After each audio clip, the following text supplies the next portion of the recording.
और कोलकाता में हुई यह बर्बरता, इसके खिलाफ देश भर में गुस्सा है, देश भर में प्रदर्शन हो रहा है। दिल्ली के लेडी हार्डिंग अस्पताल की तरफ रुख करे तो डॉक्टर्स ने प्रदर्शन किया है। कल शनिवार को यानी कि Indian medical association, Delhi medical association हड़ताल का ऐलान कर चुका है। कल दिल्ली मेडिकल एसोसिएशन ने इमरजेंसी मीटिंग की, जिसके बाद शनिवार यानी कि कल हड़ताल का ऐलान कर दिया गया है। शनिवार सुबह 6 बजे से रविवार सुबह 6 बजे तक डॉक्टर्स की ये बड़ी स्ट्राइक नजर आएगी। ओपीडी सेवाएं बंद रहेंगी, कोई कामकाज नहीं होगा। इमरजेंसी सेवाएं जरूर मरीजों की सेहत को ध्यान में रखते हुए, इमरजेंसी केसेस को ध्यान में रखते हुए बहाल रहेंगी। आज शाम डॉक्टर इंडिया गेट पर कैंडल मार्च भी करेंगे। ये खबर जाननी इसलिए भी जरूरी है क्योंकि देश भर में ये गुस्सा, ये प्रदर्शन, नारेबाजी दिखाई दे रही है। और देखिए, कोलकाता घटना के बाद केंद्र सरकार का बड़ा कदम सामने आया है, बहुत बड़ा कदम है। ध्यान से सुनिए। दरअसल एफआईआर दर्ज कराने की जिम्मेदारी संस्थान की होगी।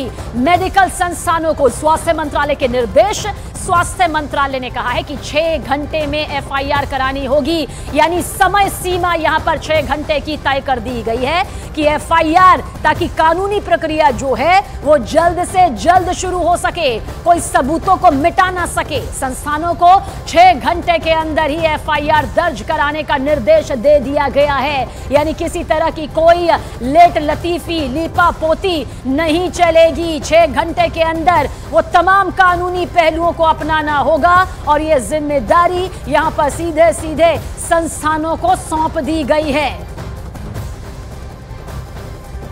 और देखिए, डॉक्टर्स का गुस्सा होना लाजमी है, प्रदर्शन सामने आ रहा है। इस बीच ये खबर भी अहम हो जाती है, जहां पर डॉक्टर्स की हड़ताल का आईएमए ने पूरा अपना समर्थन दिया है, सपोर्ट पूरी तरह से साथ में है। और इसलिए आईएमए ने कहा है कि अस्पतालों में सेंट्रल प्रोटेक्शन एक्ट लागू होना चाहिए। अस्पतालों का सुरक्षा प्रोटोकॉल किसी एयरपोर्ट से कम नहीं होना चाहिए। हमारे साथ में आईएमए के सेक्रेटरी जनरल अनिल कुमार जे नायक हैं। सर, आईएमए की तरफ से क्या रुख रहेगा? और क्योंकि रेजिडेंट डॉक्टर लगातार पिछले कई दिनों से हड़ताल पर हैं, प्रदर्शन भी चल रहा है, तो आप लोगों का क्या रुख होने वाला है? आप जानते हैं कि 9 तारीख की सुबह जो घटना हुई, उसके बाद हमने स्टेटमेंट दिया, हमने उसका अपोज किया, कंडेम किया। बाद में हमने यहाँ भी मीटिंग बुलाई और सबने बोला कि वहाँ मुलाकात लो, तो हमने कलकत्ता जाके मुलाकात भी ली। बच्चे शांति से उनका विरोध कर रहे थे। उनकी 2 ही मांग थी, no safety no duty, no security no duty. दूसरी कोई मांग नहीं है।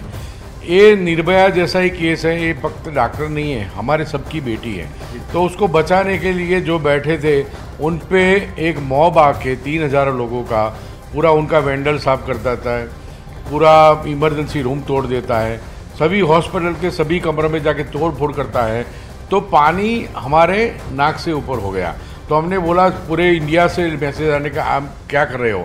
इसीलिए हमने कल सुबह 6 बजे से संडे सुबह 6 बजे तक का 24 घंटे का विड्रॉल ऑफ आवर सर्विसेज का कॉल दिया है। और हमारे साथ मैं कहता हूं कि सभी पैरामेडिकल और मेडिकल, डेंटिस्ट है, फिजियोथेरापी है, नर्सिंग है, सभी लोग जुड़ने वाले हैं। सरकारी का तो मैं नहीं कह सकता, लेकिन प्राइवेट आईएमए के जो मेंबर है वो उनसे दूर रहेंगे। दूसरी बात ये सर, क्योंकि पश्चिम बंगाल में आप मुख्यमंत्री से मिलने गए थे, वहाँ मुलाकात हो पाई थी क्या इन सब मामलों पर? हमने उनको अगली रात को ईमेल किया था। शी माइट बी बिजी, वो बिजी होगी, हमें टाइम नहीं दिया। लेकिन हमें हमारा मेमोरेंडम, हमारी जो मांगे थी, और मांगे जग जाहिर है, हमें मांगे 2 ही है कि सेफ जोन दीजिए, हॉस्पिटल को सेफ जोन डिक्लेयर करिए और हमें प्रोटेक्शन दीजिए। और देखिए, सरकारी अस्पतालों में डॉक्टर्स का कामकाज रुकने की वजह से मरीज जरूर बेहाल है, स्वास्थ्य सेवाएं प्रभावित हुई हैं। ओपीडी की सेवाएं बंद होने की वजह से बिना इलाज के ही मरीज वापस लौट रहे हैं। और ये सिर्फ एक शहर की बात नहीं है, दिल्ली समेत देश के कई शहरों में डॉक्टर्स के प्रदर्शन यहां हो रहे हैं और मरीज भटकने के लिए कुछ इस तरह से मजबूर भी हैं। लगातार रोष प्रदर्शन है, प्रोटेस्ट है, मांग है जस्टिस की। हाँ, एकदम है। और जो भी इनको बचाने की कोशिश कर रहा है, उनको भी ये समझना जरूरी है कि ये गलत है और गलत के खिलाफ आवाज उठाना बहुत जरूरी है। और ये किसी भी सभ्य समाज में ये नहीं चलेगा। नारी सुरक्षा बहुत ही जरूरी है। सीबीआई के पास मामला जा चुका ऑलरेडी, अब इसमें क्या, क्योंकि सीबीआई सबसे बड़ी जांच एजेंसी, उससे नहीं फर्क पड़ता, क्योंकि सीबीआई के पास जाने के बाद भी रात को जिस तरीके से सीबीआई के पास जाने के बाद भी जिस तरीके से रात को वहां पे हजारों के लोग आए हैं हॉस्पिटल के अंदर में, चाहे वो डॉक्टर को टारगेट करने आए हैं, चाहे डॉक्टर को प्रोटेस्ट को टारगेट करने के लिए आए हैं, चाहे एविडेंस मिटाने आए हैं, मुझे नहीं मालूम, लेकिन उन 5000 लोगों के बीच में वो 5-10 डॉक्टर सेफ नहीं है। ये आप देखिए कि जो हाथ हैं कलर लगा के बैनर्स पे बहुत कुछ लिखा गया है, इन बैनर्स पे काफी कुछ लिखा गया है। तस्वीरें आप देखते रहिए। लगातार पीजीआई में, चंडीगढ़ में प्रोटेस्ट का दौर जारी है और रेजिडेंट्स जो डॉक्टर हैं पीजीआई के वो प्रोटेस्ट कर रहे हैं, लगातार हाथ में बैनर लेकर मांग कर रहे हैं कि बेशक मामला सीबीआई को दिया गया, लेकिन जिस तरह से भीड़ ने कल उस अस्पताल पर हमला किया और एविडेंस जो है वो खत्म करने की कोशिश की, वो भी एक संगीन मामला, उससे भी आक्रोश है जो वो काफी भड़का है। तो आरजीकर अस्पताल में जिस तरह से तोड़फोड़ हुई उसके बाद इस सवाल को उठाना भी लाजमी है कि कहीं सबूतों को मिटाने की कोशिश तो नहीं हुई। बहरहाल दिल्ली में आरएमएल अस्पताल में भी डॉक्टर्स के विरोध की वजह से मरीजों को बेहद परेशानी हो रही है। घंटों लाइन, घंटों कतारें खड़े होते हैं और उसके बाद पर्ची लेकर मरीज भटकने को मजबूर भी हो रहे हैं। इस वक्त हमारी मौजूदगी है आरएमएल अस्पताल में, जहां डॉक्टरों की हड़ताल चल रही है और मरीज परेशान नजर आ रहे हैं। तस्वीरें आप देख रहे हैं ओपीडी के ठीक बाहर की, जहां पर दरवाजे बंद कर लिए गए हैं, लोगों के हाथों में इनकी पर्चियां हैं, सुबह से इनके रजिस्ट्रेशन कराए गए हैं, लेकिन अब बताया जा रहा है कि डॉक्टर मौजूद ही नहीं है। यहाँ आप तस्वीरें देख रहे हैं, अंदर तक दरवाजे आप।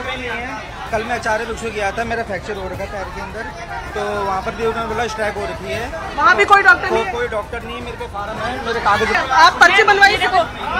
2 तारीख को डेट रहा था, फिर मंगलवार को बोला अभी ओपीडी के पर्चा बना कर नहीं देख रहे हैं। 1 साल से दौड़ रहे हैं। कितने बजे से आए हो यहाँ? सुबह 6 बजे से आए हैं। आपकी पर्ची भी बनी, उसके बाद भी डॉक्टर अंदर पहुंचे आप लोग? मैम मैं बिहार से आया हुआ हूँ, मेरी मम्मी यहाँ एडमिट थी और इन्होंने 14 तारीख को इन्होंने छुट्टी दे दिया, पर डिस्चार्ज का कागज नहीं दिया इन्होंने। मैम मैं ये बता रहा हूँ कि यहाँ अंदर इसलिए नहीं दिया जा रहा है, अंदर की स्थिति बहुत ही दयनीय है।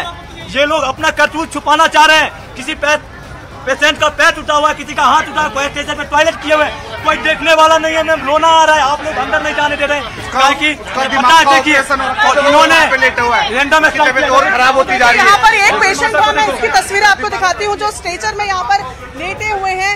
इनके दिमाग का ऑपरेशन हुआ है, क्या दवाइयाँ?